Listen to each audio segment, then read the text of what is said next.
So అన్నీ ఉన్న విస్తరాకు అణిగి మణిగి ఉంటుంది అనడానికి. అవును. ఇండస్ట్రీలో ఉండే పద్ధతులకి విరోధమైన వాళ్ళు అండ్ నాకు మనసున్న మనుషులు. నేను బాపు గారితో న్యూ ఇయర్ టైంలో ఆటలు కూడా ఆడాను ఆయనతో.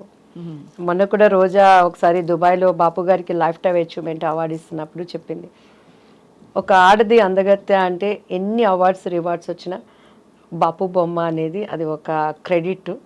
అది దివ్యవాణి కొట్టేసింది. నాకు చాలా జెల్సీగా ఉండేది. ఫుల్ లెంగ్త్ నేను క్యారెక్టర్ ఆయన దగ్గర నేను చేయలేకపోయాను. కోర్స్ ఆ తర్వాత నేను అదేంటి ఒక మూవీ చెప్పింది అండి ఎన్టీఆర్ గారిది ఏదో, దాంట్లో నేను ఒక సాంగ్ చేశాను నేను అని చెప్పాను. అని అంటే ఆడవాళ్ళంటే అందరూ అందమే, అందరూ బాపు బొమ్మలే. ఎస్పెషలీ బాపు బొమ్మ అంటే ఆయన జనరేషన్స్ ఎంతమంది చేసిన, అవును, వాణిశ్రీ గారు వాళ్ళు చేసిన, నా జనరేషన్స్ ఎంతమంది చేసిన, ఆమెని నేను ఎంతమంది, నా తర్వాత జనరేషన్ చార్మి వాళ్ళు మిగతా వాళ్ళు ఎంత చేసిన, బాపు బొమ్మ అంటే దివ్యవాణి. అది నా ఇంటి పేరుగా మార్చబడింది కదా, అదే నాకు దేవుడిచ్చిన ఒక ధన్యత అండి.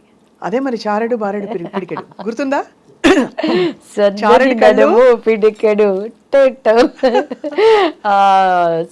నల్లని కురులు బారెడు. ఆ జడ పట్టుకున్నప్పుడు మీరు చూడండి, ఆ షార్ట్లో చూస్తే నా కళ్ళన్నీ ఎర్రగా ఉంటాయి అనమాట. అప్పటికే ఒక యుద్ధం అయిపోయేది నా మీద, ఇన్ని నిందలు, ఏడ్చి ఏడ్చి ఏడ్చి షార్ట్ రెడీ అనగానే వెళ్ళిపోయేది అనమాట. మళ్ళీ అట్లా మీ డైలాగ్ మేము వాడేసుకుంటుంటాం, చెంగల్పట్టి శాంతారాం అంటే మీరే కదా.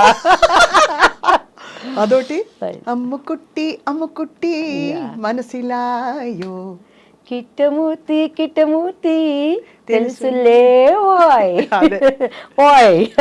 అందులో కూడా రమణ గారి ట్యాగ్ కొట్టండి ఆ సాంగ్స్.